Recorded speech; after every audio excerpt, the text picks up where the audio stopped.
This is a review of the Razer Keylight Chroma. So it is a large light panel that you can use for streaming for sure, and it is controllable by software.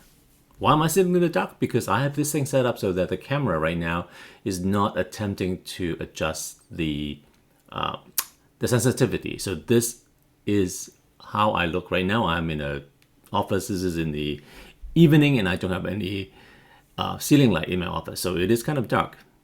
So now let me switch on the Chroma Keylight right over there using their software. So there it is. I just turned it on.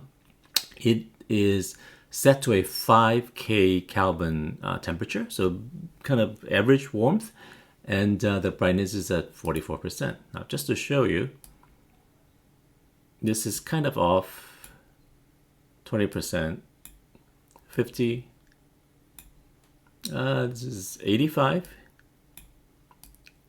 and this is max output. So when this max output, it is very bright, which is useful depending on the kind of filming that you want to do. I can also change the color. So let's try this. So this is at the warmest setting at 3K Kelvin. And this is at the harshest, coldest 7K. You can tell the difference. So somewhere in the middle, 5K-ish is right. So this thing is great. The panel, it's quite large. It's up there right now.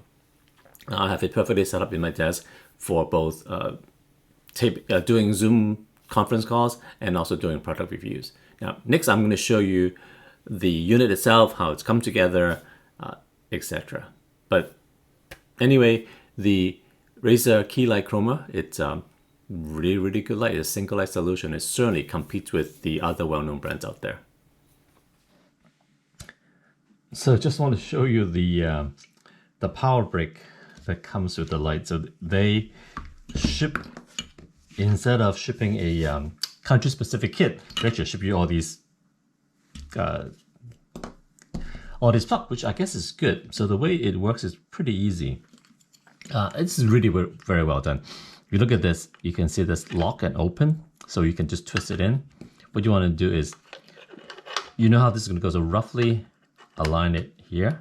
It goes in, and then just twist, and it's locked in. If you want to open this back up, actually, you just press down here, and then we'll come back up. So very well done. But of course, you know, in practice, I'm not really going to be traveling with this, so I'm going to pack this away for future use, if any. But otherwise, this is it.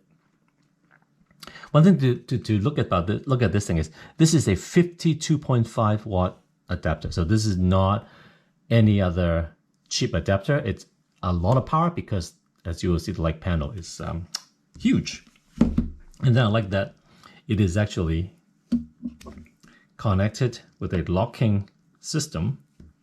So everything is very, very well done. So pieces I assume are replaceable, but this is the long cord that goes into the panel itself. And this is the extension cord, if I can show it to you. This is the end that you can open up. And we'll connect this up and see how this works. These are the other pieces. So it comes with like a million little gray bags. This is the clamp. Again, look at this, right? So while this piece is plastic, the metal part is very, very sturdy, as you can hear. So this is the plate, right? Giant square plate with a rubbery bottom. And this piece of paper, I assume, is just there to protect it from sticking together. So I probably need to remove this guy. There you go. And then two very soft rubber. This is going to bite into the desk and keep it stable. Look at that. A very, very strong. Has 3 hex keys, not screwed to hold this down. So again, extremely well made. This is the end. So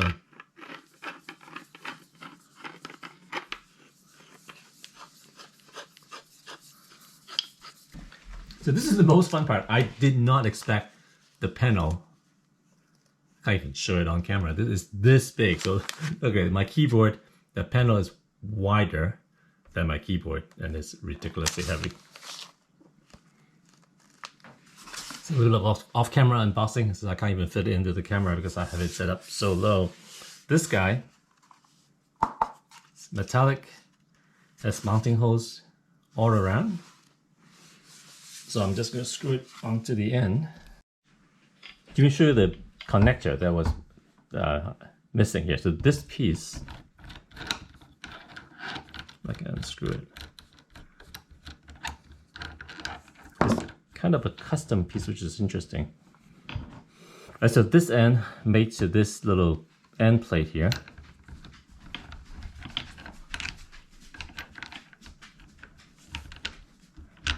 But I have this whole thing fall apart here. I'm gonna screw this in. Right, so this bites into the bottom thing here, and then the top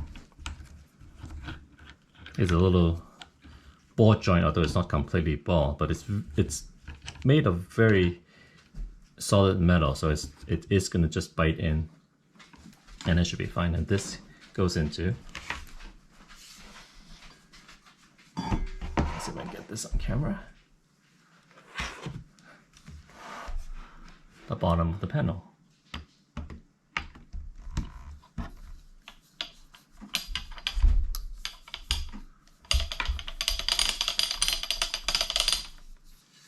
Wow, this thing is heavy. And this is how I have it mounted on my desk. You can see that I have the pole up and it's sitting kind of right in front of me. Now let me show you the app. So this is on my phone. The UX is kind of weird, but it works, right? You can flip on and off. There is some special effects that I'll show you later. You can rename the light if you want by going into settings.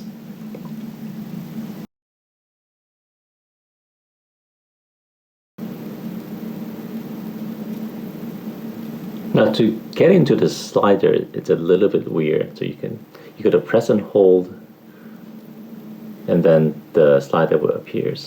Same as the temperature setting. But overall it works. Now one key thing is that I find out on my current Mac, Monterey, the iPhone app actually works on my Mac as well. So I have this, running as an iPhone app.